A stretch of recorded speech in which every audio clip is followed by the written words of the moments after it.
না করে আমি কোনোদিন মরবো না। বিষ্ণু ইসলাম আমাদেরকে জানিয়েছেন তোমার জন্য যে রিজিকের বন্দোবস্ত, যেই অ্যালটমেন্ট আছে, সেটা ভোগ না করে, উপভোগ না করে তুমি মরবে না, এবং সেটা আপনি উপভোগ করবেন, আপনার কাছেই আসবে।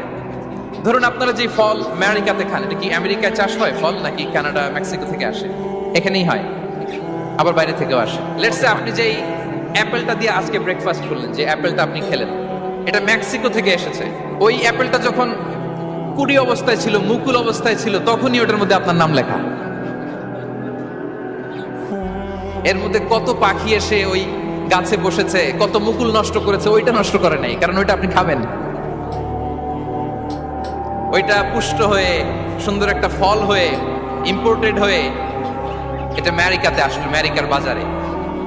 অনেক মানুষ ওই ফলটা সুপার মার্কেটে যে ধরে চড়ে নেড়ে আবার রেখে দিয়ে চলে গেছে, নেয় নাই। ওইটা সে খাবে না, কারণ ওইটা আপনার রিজিকে লেখা।